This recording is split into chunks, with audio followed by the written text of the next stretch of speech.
안녕하세요. 날마다 기막힌 정의 박지원 목사입니다. 오늘도 새로운 하루 주님의 은혜와 평강이 여러분들과 함께 하시기를 주님의 이름으로 기도합니다. 우리는 계속해서 여호수아의 말씀을 함께 살펴보고 있습니다. 여호수아는 총 24장으로 구성되어 있죠. 그리고 오늘 여호수아의 말씀 23장과 24장은 여호수아가 마지막으로 유언하는 유언의 메시지를 담고 있습니다. 여호수아는 총 2번의 설교를 하게 됐는데요. 첫 번째는 이스라엘의 방백들, 즉 리더십들을 모아놓고 설교를 했고, 그리고 24장에서는 이스라엘 전체 백성들을 모아놓고 그는 유언적인 마지막 메시지를 전하게 됩니다. 오늘은요, 여호수아의 첫 번째 설교인 리더들에게 한 메시지를 여러분들과 함께 나누도록 하겠습니다. 1절과 2절입니다. 여호와께서 주위의 모든 원소들로부터 이스라엘을 쉬게 하신 지 오랜 후에 여호수아가 나이가 많아 늙은지라. 여호수아가 온 이스라엘 곧 그들의 장로들과 수령들과 재판장들과 관리들을 불러다가 그들에게 이르되 나는 나이가 많아 늙었도다. 여호수아는 이제 나이가 많이 늙자 자신의 임종이 가까이 왔음을 깨닫고 고별 설교를 하기 위해서 백성들의 대표들을 불러 모으는 그 장면을 지금 그리고 있습니다. 그는 마지막까지 최선을 다해서 하나님의 말씀을 그들에게 전하기 위해서 노력하고 있는 것을 우리는 보게 되죠. 여호수아가 모세에 이어서 이스라엘 지도자로 활동했던 나이가 80세였습니다.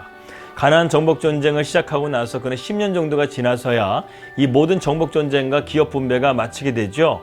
그때 그의 나이가 한 90세 정도 된 것으로 보여집니다. 그리고 오늘 여호수아가 나이가 많아서 이제 마지막 메시지를 전하는 시기는 아마 그의 나이로 보아서 110세에 죽었으니까 20년 정도가 흐른 뒤에 이러한 지금 마지막 유언을 남기고 있는 것이죠. 여호수아는 과연 어떤 메시지를 전했을까요? 오늘 3절과 5절 말씀 보겠습니다. 너희 하나님 여호와께서 너희를 위하여 이 모든 나라에 행하신 일을 너희가 보았거니와 너희 하나님 여호와 그는 너희를 위하여 싸우신 이시니라. 보라, 내가 요단에서부터 해지는 쪽 대해까지에 남아있는 나라들과 이미 멸한 모든 나라를 내가 너희를 위하여 제비 뽑아 너희의 지파에게 기업이 되게 하였느니라. 너희 하나님 여호와 그가 너희 앞에서 그들을 쫓아내사 너희 목전에서 그들을 떠나게 하시리니 너희 하나님 여호와께서 너희에게 말씀하신 대로 너희가 그 땅을 차지할 것이라. 지금 오늘 본문의 말씀은요, 하나님께서 이스라엘을 위해서 친히 싸워 주셨다는 사실과 이스라엘 백성들에게 기업을 주셨다는 사실과 그리고 하나님께서 앞으로 남은 가나안 족속을 끝까지 쫓아낼 수 있도록 내가 너희와 함께 하실 것이고 그 기업을 너희에게 주겠다, 이렇게 약속하고 있는 메시지를 전하고 있습니다. 이렇게 먼저 하나님의 은혜를 기억하라고 말한 것은 이스라엘 백성들에게 아주 중요한 메시지입니다.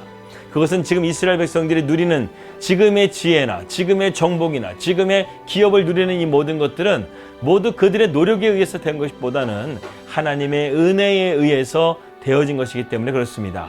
이것을 여호수아는 상기시킴을 통해서 이스라엘 백성들이 교만하지 않고 또 우상 숭배를 하지 않도록 그들의 마음을 경계시키고 있는 것이죠.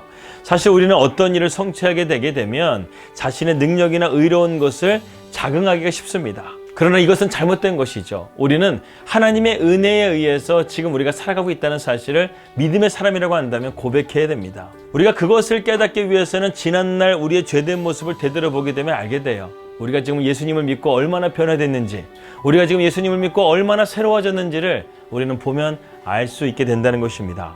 더군다나 이스라엘 백성들은 가나안 땅을 정복하면서요, 그들이 한 것은 거의 없었습니다. 하나님이 싸우시고 그들에게 승리를 주신 것밖에는 그들이 한 것이 없었다는 것이죠. 그렇기 때문에 여호수아가 지금 이 말씀을 처음에 한 것은 하나님의 은혜를 기억하라는 의미도 있지만, 한편으로는 이스라엘 백성들이 겸손하게 이러한 하나님의 은혜를 받아들이고 하나님을 온전하게 경외하며 섬기라는 그러한 의미를 담고 있는 것이죠. 이것은 오늘날 우리 믿는 자들에게 아주 중요한 태도를 가르쳐주고 있습니다. 따라서 이러한 하나님의 은혜의 도우심을 계속해서 받기 위해서는 그들이 하나님을 잘 섬기고 하나님의 말씀을 마땅히 잘 지켜야 한다고 권면하고 있는 것이죠. 우리는 모세와 여호수아, 이 두 위대한 지도자들의 리더십에 주목할 필요가 있습니다. 그들의 리더십의 특징은요, 다른 것이 아니었어요. 똑같습니다. 그들은 바로 하나님의 말씀 앞에 온전하게 순종했다는 것이죠. 그리고 지금 여호수아가 이스라엘 백성들에게 강력하게 말하는 것은 바로 너희가 이렇게 순종할 때에만 너희들의 미래가 있고 하나님께서 너희들과 함께 하신다는 것을 말하고 있는 것입니다. 특별히 여호수아가 또 여기서 강조한 것이 하나 있는데요. 그것은 바로 가나안 족속과의 혼인 문제와 우상 숭배의 문제를 경계하라고 말씀하고 있습니다. 그것은 가나안 족속과의 혼인으로 인해서 이 백성들이 이방 풍습에 물드는 것을 막고자 했다는 것이죠. 이미 그들은 모압 왕 발락과 발람의 꾀임에 넘어가서 이스라엘 백성들의 큰 위기에 처했던 경험이 있었습니다. 그렇기 때문에 이런 음란과 우상 숭배를 철저하게 배격하라는 여호수아의 의도는요, 절대로 가볍게 여기서는 안 된다는 것이죠. 저희가 살고 있는 이곳 뉴질랜드는요, 많은 다양한 인종들이 살고 있습니다. 거의 한 150여 나라의 인종들이 모여 살고 있다고 하는데요. 다양한 인종이 사는 만큼 다양한 종교들이 이 땅 가운데 있는 것을 보게 됩니다. 그렇기 때문에 우리의 믿음을 잘 지키지 않는다고 한다면 이러한 우상 숭배나 아니면 이방인들과의 이런 혼인이라든가 이러한 문제들이요, 이방 땅에서는 얼마든지 있을 수 있다는 것을 저는 뉴질랜드에 살면서 알게 되더라고요. 아무튼 이스라엘 백성들은 그들과의 교제는 단호하게 배격하고 있습니다. 그러나 나중에 우리가 사사기를 보면 알겠지만 이스라엘 백성들은 여호수아가 죽은 이후에 한 세대를 넘기지 못하고 이 경고의 말씀을 무시해버리게 됩니다. 그래서 사사기 2장 3절 말씀 보게 되면 이렇게 말씀하고 있습니다. 그러므로 내가 또 말하기를 내가 그들을 너희 앞에서 쫓아내지 아니하리니 그들이 너희 옆구리에 가시가 될 것이며 그들의 신들이 너희에게 올무가 되리라 하노라. 이스라엘 백성들이 가나안 땅에서 다시금 우상 숭배에 유혹되어지게 되고 음란하게 행함을 통해서 하나님께서는 가나안 땅을 다 쫓아내지 않으시고 이스라엘 백성들에게 올무가 되게 한다고 지금 말씀하고 있는 것이죠. 이처럼 죄악은요, 처음에는 달콤합니다. 하지만 그 속에 독이 있다는 사실을 우리는 기억해야 됩니다. 그래서 우리가 더욱더 이러한 죄를 경계하고 하나님의 말씀에 순종하는 믿음의 삶으로 나가야 되겠습니다. 데살로니가전서 5장 22절 말씀은 이렇게 말씀하고 있습니다. 악은 어떤 모양이라도 버리라는 것이죠. 신명기 28장은 복에 대한 말씀을 쭉 이렇게 나열하고 있습니다. 그런데요, 그 안에 복과 저주가 함께 들어있는 것을 보게 되죠. 오늘 여호수아도 마찬가지입니다. 자신의 마지막 두 번의 설교를 통해서 분명하게 밝히고 있는 것이 바로 무엇이냐면 여호수아는 복과 저주에 대해서 분명하게 말씀하고 있다는 것이죠. 너희가 하나님의 말씀 가운데 순종한다고 한다면 신명기 28장에 나오는 모든 복이 너희에게 있을 것이며, 그러나 너희가 하나님 말씀에 불순종한다고 한다면 이방인들과 동일한 형벌의 저주를 너희가 받게 될 것이라는 것을 경고하고 있는 것입니다. 이제 여호수아는 서서히 자신의 장막을 떠난 날이 얼마 남지 않았습니다. 그러면서 최선을 다해서 지금 이스라엘 백성들에게 자신이 할 수 있는 한 하나님을 경외하고 힘쓰라고 지금 강력하게 호소하고 있는 것입니다. 정말 이것을 보게 되면 여호수아의 모습이 참 애잔합니다. 이스라엘 백성들이 마지막 자기가 죽는 그 순간까지 이스라엘 백성들의 모습을 가만히 보니까 가나안 땅 가운데서 잘 못 버틸 것 같은 그의 불안한 마음이 있었다는 것이죠.